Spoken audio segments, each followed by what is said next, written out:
Another beautiful Sunny days. Hello beautiful people, good morning. আজ পুরো দিনের একটা ভিডিও তোমাদের সঙ্গে ছোট্ট ছোট্ট ক্লিপিং আমি শেয়ার করব। Here it is. আজ ব্রেকফাস্টে বানালাম কর্ন সুপি নুডলস। খুব ইজি আর খুব ফাস্ট তৈরি হয়। তো প্রথমে প্যানের মধ্যে একটু বাটার নিয়ে কর্নগুলোকে হালকা সতে করে নিয়ে নুডলস মিক্সড করে আমি কিন্তু মশলা খুব কম ইউজ করেছি। দিয়েছি 1 পিঞ্চ পেপার, পরিমাণ মতো জল দিয়ে যতটা স্যুপ তোমার দরকার ব্যাস কুকড করে নিলেই রেডি কিন্তু কর্ন সুপি নুডলস। এরকম ধোঁয়া ওঠা শীতের দিনে ব্রেকফাস্ট একদম জমে যাবে। কি জানো, পাপড়ি চাট তো নয়, এটা হচ্ছে চুরমুর। এটা চুরমুর, হ্যাঁ এটা চুরমুর। তো পাপড়ি চাটের মতনই কিন্তু ফুচকাগুলো দিয়ে বানানো হয়। এটা হেভি টেস্টি। চলো এনজয় করি। বাবার কাঁধে চেপে ঠাকুর দেখা, এর থেকে মূল্যবান স্মৃতি আর কিছুই হতে পারে না।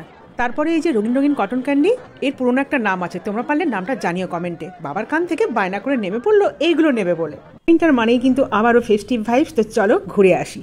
আমি তো গঙ্গার ধারে প্রায় বেড়াতে যাই, আর আমি তোমাদেরকে আগেও দেখিয়েছি এখানে গঙ্গা থেকে ফ্রেশ মাছ বিক্রি হয় ধরে সন্ধেবেলায়। আর এটা ছিল প্রায় রাত্রি 9টার সময়, দেখলাম তখনও মাছ বিক্রি হচ্ছে। যেই মাছটা ওনার কাছে ছিল বললো মাছটা নাকি খুব টেস্টি। আমি ফার্স্ট টাইম খাবো, তাই সেই মাছটা কিনে নিয়ে বাড়ি চলে এলাম। দেখো নেক্সট দিন আমি এই মাছটা রান্না করছি, সুন্দর দেখতে একদম সিলভার কালারের।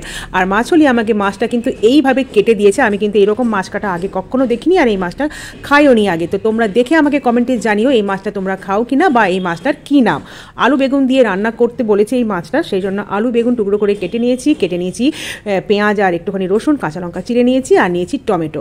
ব্যাস সমস্ত কিছু মাছ ভালো করে ভাজার পর মশলা দিয়ে কষে নিয়ে টমেটো দিয়ে কাঁচা লঙ্কা চেরা দিয়ে অল্প গ্রেভি করে মাছ রান্না কিন্তু আমি করে নিয়েছি, লাঞ্চের জন্য রেডি।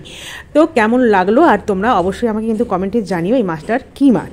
তারপর ইভিনিং আউটিং। চলো, এটা চন্দননগর স্যাক্রেড হার্ট চার্চ। এখন তো এরকম লাগছে দেখতে, কোনো ডেকোরেশন নেই, কিন্তু আর কিছুদিন পরেই ক্রিসমাস, তখন কিন্তু নতুনভাবে নতুন রূপে সেজে উঠবে এই চার্চ। তখন কিন্তু দেখতে লাগবে অপূর্ব, সেটাও তোমাদের সঙ্গে শেয়ার করব। এখন কিন্তু ভালো করে দেখে নাও চার্চটা উইদাউট ডেকোরেশন কেমন লাগছে। তো আমি গেছিলাম সেজন্য ছেলের সাথে ঘুরতে উইন্টারে। তো এরকম টুকটুক করে ঘুরতে খুবই ভালো লাগে। আর সারা বছরই কিন্তু এই স্ট্র্যান্ড, চন্দননগরের আর এই চার্চ সমস্ত জায়গাতেই কিন্তু লোকের ভিড় চোখেই পড়ে উইদাউট এনি ফেস্টিভ্যাল। তো কেমন লাগলো তোমাদের জানিও কমেন্টে। দেখা হচ্ছে নেক্সট ভিডিওতে। টাটা।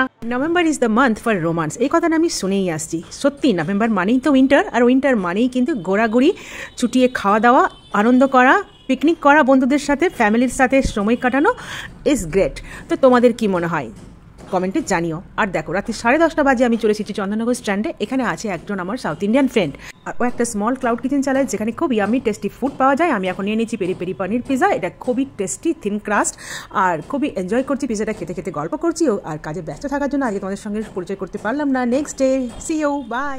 তারপর বন্ধুর সঙ্গে গঙ্গা কিনারে আমাদের স্ট্যান্ডে বসে বসে মন ভরে অনেকক্ষণ গল্প করলাম। আর স্ট্রিট লাইট আর গাড়ির লাইটের রিফ্লেকশনে এত সুন্দর ভিডিও আসছে, দেখো এটাই তোমাদেরকে আমি দেখাচ্ছি। তো চলো দেখা হবে নেক্সট ভিডিওতে। ভালো থেকো, take care, see you soon, bye by.